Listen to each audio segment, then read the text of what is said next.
Alright, so welcome back. I haven't made a video in a long time, so I'm gonna try to transform this channel into making film reviews, critiques, praise, whatever. Because, I really like film. It's like my new passion. So today, we are going to be talking about Train to Busan. I believe Train to Busan is the best zombie movie ever made. I'll die on that hill. So this film covers many issues, like political issues, economic issues, like classism, for example, and family. Near every character in this film is great, even Yeon Suk, who serves as a great counterexample to Seok Woo to help highlight his development. Sorry if I pronounce any names. I'm obviously not Korean, but I'll try my best. I'm going to cut this video into 3 parts. Societal messages and themes, characters, and my conclusion. I highly encourage you to watch the movie before this. It's on Netflix as a production. It's also on Pluto TV for free, and I think something else, I don't remember though. You can look it up. Go watch this movie. This is going to contain spoilers. You want to watch this movie spoiler free, trust me. To start off with our first section, the first thing I'd like to talk about is the political messages in this film. Throughout the film, we see how the Korean government tells its citizens to remain calm and how they will keep cities safe. Now, for most of South Korea's existence, it was a military state funded by the US, as I'm sure you know. It only became a democracy in 1987 under Rai Tai-woo. I think I'm pronouncing that right. Now, this film addresses how the country would send people to re-education camps for rioting and protesting back in the day. Well, now in modern day, the government in this film tries to control the riots and chaos by telling people not to trust gossip and rumors.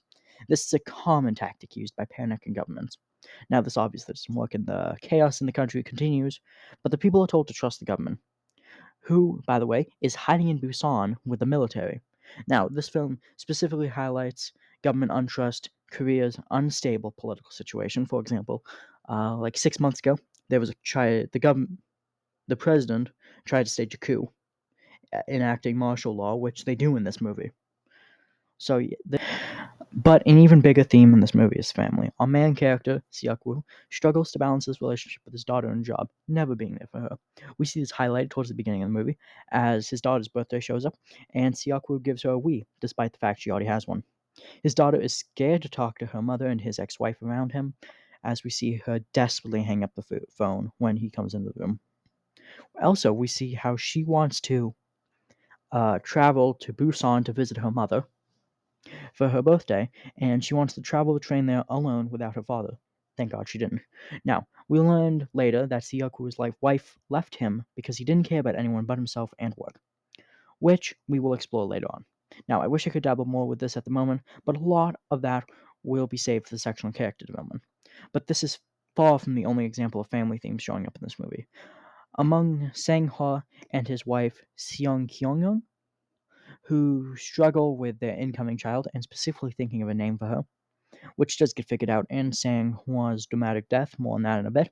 The final family dynamic comes with In-gil and Jong-gil, or Jong-gil, sorry. These names are a bit complicated, as a proud American, a proud freedom-loving American, but anyways, eventually those two get separated, scared for each other's fate, and when they find each other, when our main protagonists meet up with the rest of the passengers, In-gil sacrifices herself for our protagonists to get through to the rest of the passengers, led by Yeon-suk, who didn't let them through. As Jung-gil watches her sister die, she loses faith in humanity, who left the other humans to die, and so she lets zombies in the cart, killing her and everyone in there. Except for Yeon-suk, because of course not. Now, the final and arguably the most important theme in this movie is classism. We see this time and time again. Specifically, Siwook's development, so I won't spend too much time on this because I'm going to talk about this later, but throughout the movie we see the rich use their connections to ensure their safety. Even Seok-woo and his daughter uses this. He listens to the comically evil rich guy Yoon-suk towards the beginning of the movie to shut Song-hwa and his pregnant wife out. However, both of them, the working class and a homeless man, save Seok-woo, who is the rich guy, and his daughter towards later on, despite his earlier cruelty. He does the same later in the film, helping the other classes and not abusing his richness, like Yoon-suk, which leads us to our next section. Characters. Now, I would like to talk about the character development in this film. This film has some of the greatest character development I have ever seen. Now, first off, I would like to talk about Seok-woo because he by far has the best character development throughout this entire film. He starts off as a selfish, divorced father who only cares about himself and work. He barely cares about his daughter. He gives this He gives into the film's main antagonist outside the zombies, Yoon Suk, or also known as Yoon Suk, which he should be called Yoon Suk, not Yoon Suk. But I already stated how Seok Woo listened and shot a man and his pregnant wife, who later saved him and his daughter. We see how his daughter offers her seat to Jong Gil, an elderly lady, resulting in her getting reprimanded by her father. He states how it's survival of the fittest, and she needs to look out for herself. Later, she calls out her father, crying, stating that the reason Mom left was his selfishness. I believe this to be the moment where he changes. He does care about his daughter. After this, we see him put his life at risk for Song Ho, who ends up sacrificing himself for his wife, and him, and the daughter, who almost killed him earlier, keep that in mind. Now, after Seong Ho sacrifices himself, holding the zombies at bay so his friends and family can escape, we see Seok Woo assault Yoon Suk for locking them out, which led to his friends saying Hoa, noble death. Now, this is a pretty big moment because Seok Woo helped Yoon Suk lock the others out before, but now that he sees the error in his ways, as stated, he is able to see that you need to care about other people, even if they're not as wealthy as you. Now, after this happens, as stated, Jong Gil lets zombies in after our protagonists are sent to another cart, and Yoon Suk then sacrifices a fellow employee who had been backing him since the start in order to escape.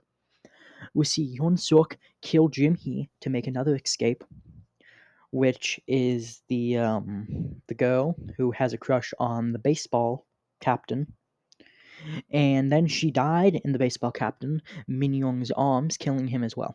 Now, eventually, the train conductor, who has been trying to help everyone in this film's attempt to escape, I really like him, unsung hero. He tries to help Yun Suk unaware of his sins. The results in Yun Suk killing the train conductor in order to escape. But this isn't the end of his rampage. No. He gets bitten, but even in his death, he manages to mess people up. He ends up biting our main protagonist, Si Wook, who finished his arc, sacrificing himself for her daughter, and the middle class Seong, who jumps off the train, holding his daughter back as she screams for him. This was an amazing, heartbreaking scene of child acting, and I had to hold back tears for this movie. I've not held back tears for a movie in a long time, let alone a horror movie. Seok Woo is no longer selfish, as we see. He's a loving, caring, selfish man. He effectively killed himself to save others, even one who is not the same class as him. He does not care about class anymore. So, in conclusion, this is the best zombie film I've ever seen. It is so deep, everyone should watch it, horror fan or not. This may not be too high quality though, or long, as this is my first film review ever. I plan to do more, potentially on the new Final Destination or the house that Jack built. I believe that specifically the house that Jack built is a cinematic masterpiece.